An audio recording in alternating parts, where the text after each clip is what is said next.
ગિરનારનું ક્ષેત્રફળ આમાં બતાવેલું છે।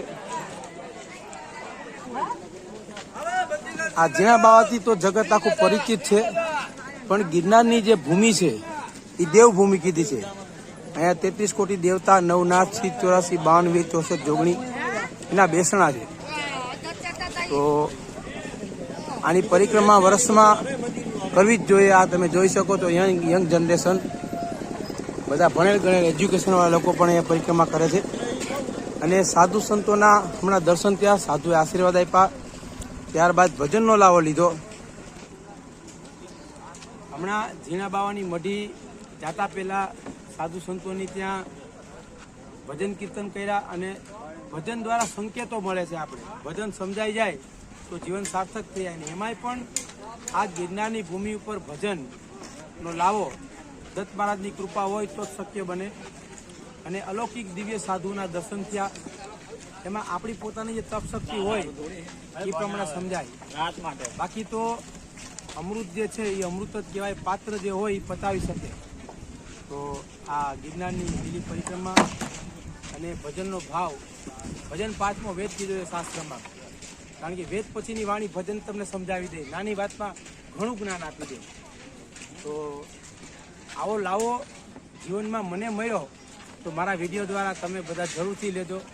અને એમાં જે વાણીની જે સરવાણી ફૂટી સાધુ સંતોની વચ્ચે દિવ્યતા જે દેખાણી, તો ગિરનારીની કૃપા હોય ને તો જ શક્ય બને, બાકી તો મુશ્કેલ છે વાલા। અને આ ભૂમિ ઉપર ભજન કરવું, ભજન કરાવવું અને ભજનને જીવનમાં ઉતારવું એ દત્ત મહારાજની કૃપા હોય તો જ થાય। તો આ કયા રૂપમાં સાધુ આપણી સામે આવીને જાય છે ઉઘાડે પગે એ આપણે જાણતા નથી, પણ એ દત્ત મહારાજની કૃપાથી જ આવા લોકોના દર્શન થાય છે। તો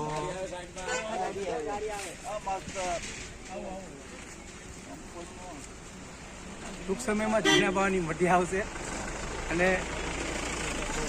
જે ગિરનાર ક્ષેત્રમાં પોતે તપસ્યા કરી અને દત્ત ભગવાન પાસે માંગણી કરી કે મારે દ્વારે જે પણ કોઈ દર્શનાર્થે આવે છે તો પ્રભુ તમારી કૃપાથી આવે છે તો એને 3 દિવસ સુધી કોઈ તકલીફ ન પડવી જોઈએ એવી માંગણી કરી।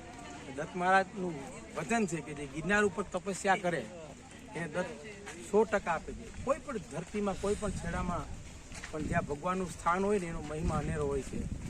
તો આ ગિરનાર ક્ષેત્ર છે, મને અતિ પ્રિય છે એટલે હું વારે વારે ગિરનારનું વર્ણન કરું છું। બાકી બધા તીર્થોનું સ્થાન પોતપોતાની રીતે એક મહાનતા તરફ લઈ જાય, પણ ગિરનાર ગિરનાર છે યાર। ગિરનારની આગળ ગિરનારથી વિશેષ પણ હશે કોઈ, પણ દત્ત મહારાજના જે બેસણા છે ને તો અલૌકિક 9999 સીડી ઉપર, ને એની પરિક્રમા કરવાનો જો લાવો મળતો હોય તો આનાથી વિશેષ શું જોઈએ। ભગવાન પાસે વારે વારે માગવાનું કે તારે દ્વારે આવીએ, તારી ત્યાં અમે 3 દિવસ વિતાવીએ એવી માંગણી સાથે ભગવાનને પ્રાર્થના। જય ગિરનારી, જય ગિરનારી। ફરી મળશું વિડીયોમાં। જય ગિરનારી। આ ઝીણા બાવાની નજીક આપણે જઈ રહ્યા છીએ, એની પહેલા જ આ ધૂન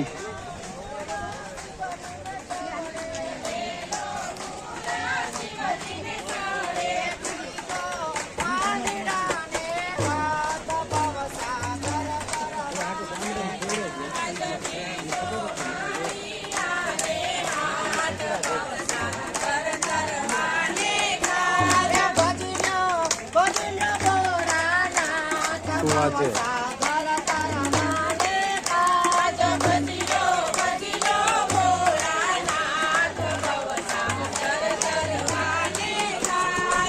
ભોળાનાથને ભગવાનના સંકેત આપે છે, ભગવાનના ભક્તો થઈ શકે હોય તો આ પવિત્ર ભૂમિ ઉપર ક્યાંક સમજાઈ જાય તો જીવન ધન્ય બની જાય।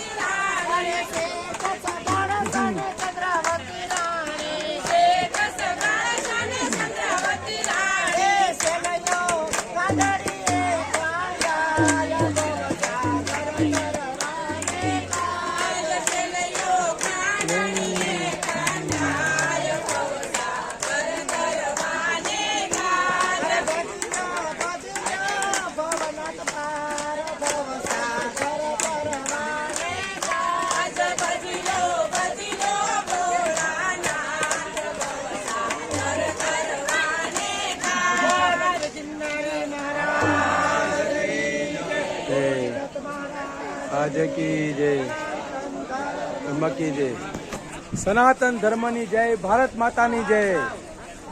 ચલો તો આગળ જીના બાવાની મઢી તરફ. સાધુ સંતોના જે આંતરનાદનો ભાવ છે વિશ્વમાં ફેલાય છે, એનો આપણે લાવો મળશે ગિરનારની કૃપાથી ને આવવાથી. ઘરે કંઈ નહીં મળે, અહીં આવશો તો પામશો. હા, ક્યાં બાત હે, ક્યાં બાત હે.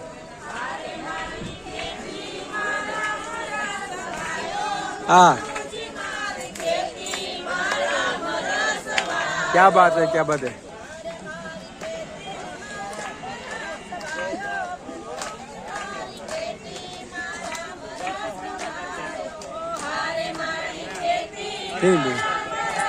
એમાં કયું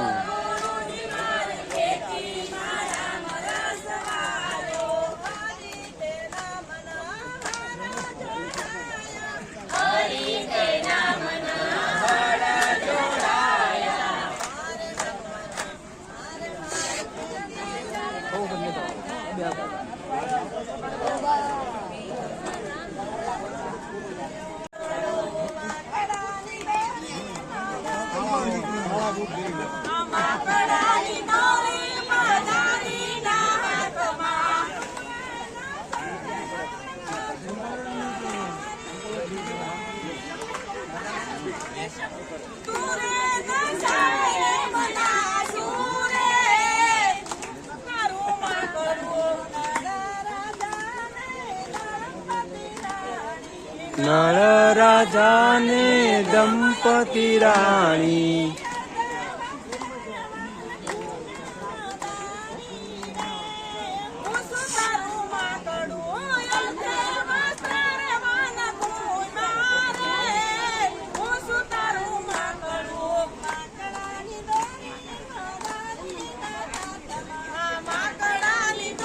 ઈમાનદારીના હાથમાં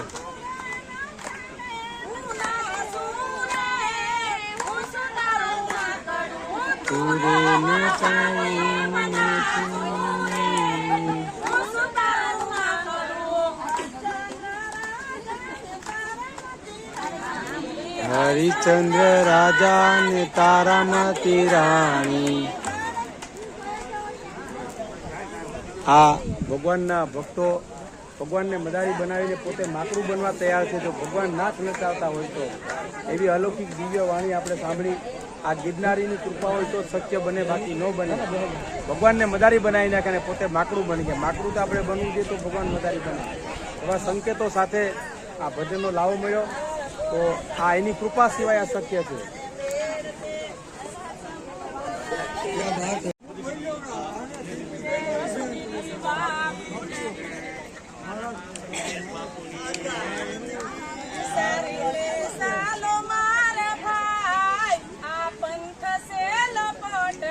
હા, ક્યાં બાત. ચાલો મારા ભાઈ, આ પંથ છે લપટણો.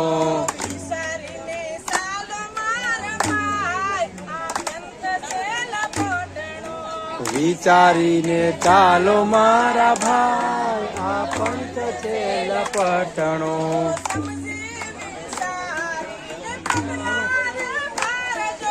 સમજી વિચારીને પગલા રે ભરજો.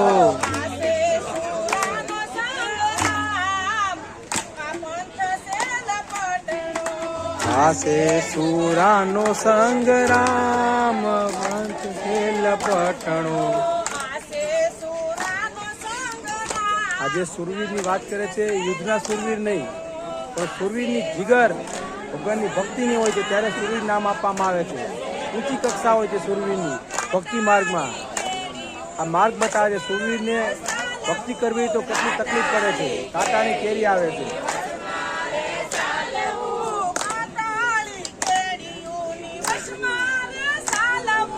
કાંટાની કેડીએ વચમારે ચાલવું.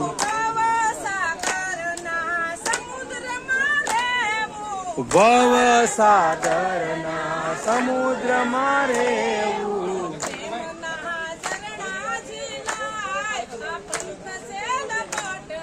એ પ્રેમના ઝરણા ઝીલાયા, પંથ છે લપટણો.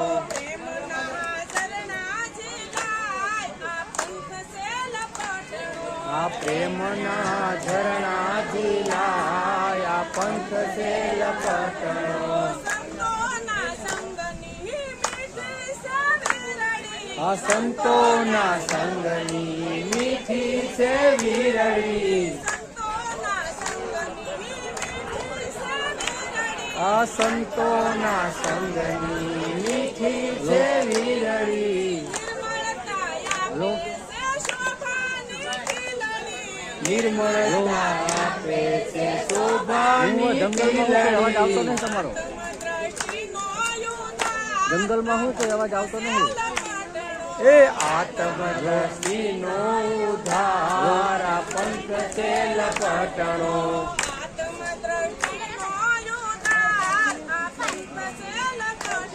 એ આત્મદ્રષ્ટિનો ઉદ્ધાર આ પંથ છે લપટણો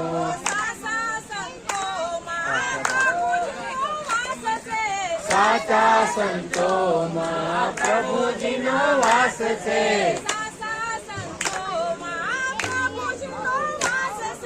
સાચા સંતોમાં પ્રભુજીનો વાસ છે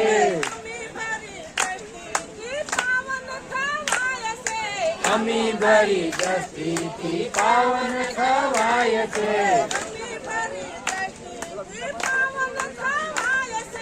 અમી ભરી દ્રષ્ટિથી પાવન થવાય છે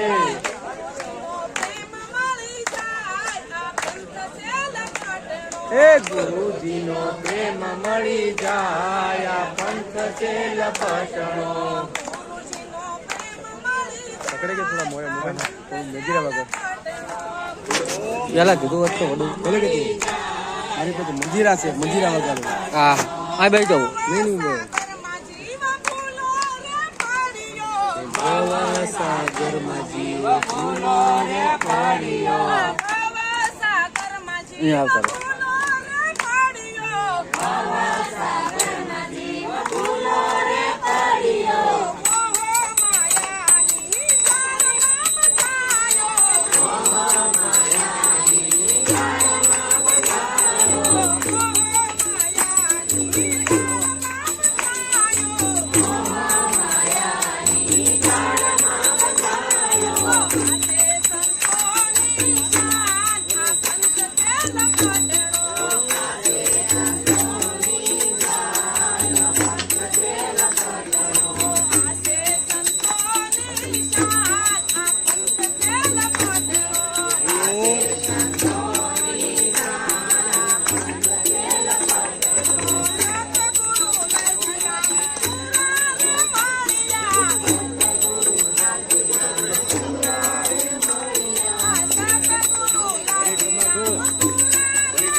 નમઃ હરિઓમ હરિઓમ.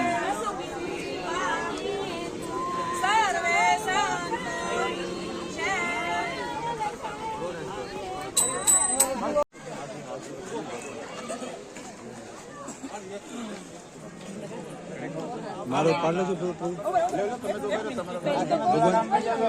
હું પગે લાગી પાર્લે છું મારો ફોટો પગે લાગી શૂટિંગ ચાલુ જ છે વાલા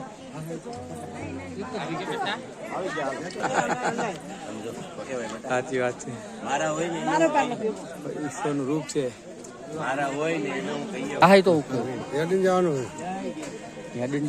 પગ ઉપર લઈને જાઓ ગમે ક્યાં લઈને જાવ તો શું લઈને જાવ કે ચાલો બાપુ ઓમ નમો નારાયણ તો જવું છે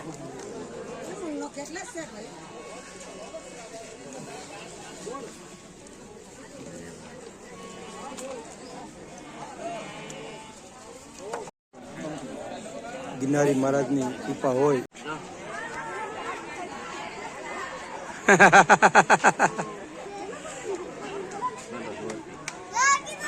જય ગિરનારી જય ગિરનારી જય ગિરનારી જય ગિરનારી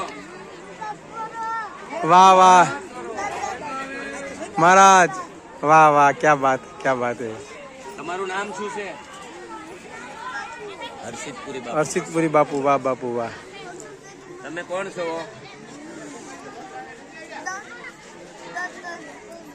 વાહ ક્યાં વાહ આવ્યા છો હે શું કામ આવ્યા પેટી વગાડવા શું કામ આવ્યા પેટી વગાડીને શું બોલશો વાહ વાહ ક્યા બાત હે ક્યા બાત હે ક્યા બાત હે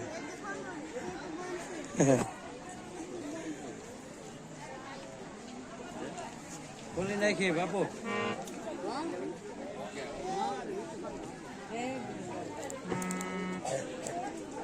બોલે ને જય ગુરુદાસ જય ગુરુદેવ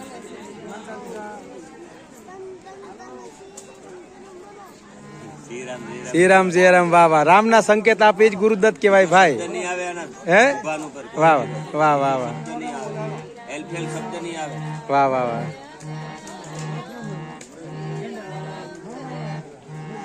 અને બહાર નથી પાડતા હા બરાબર બરાબર થઈ જાય બરાબર થઈ જાય સાચી વાત છે હા હા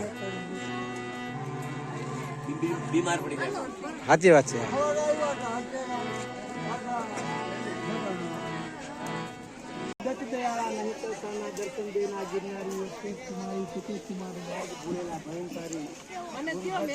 અલાપ જય ગિરનારી મહારાજ ગુરુદાત ગુરુદાત દાત મહાસાત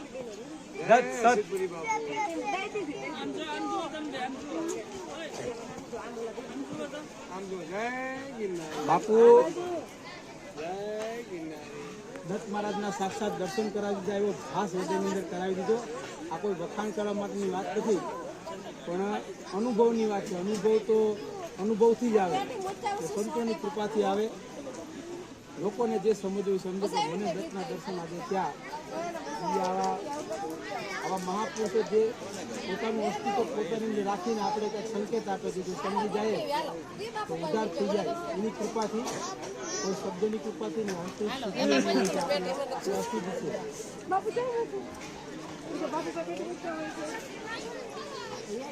ઓમ નમો નારાયણ તમારા શબ્દો પારક કરતા પણ વિશેષ પારક કરતા વિશે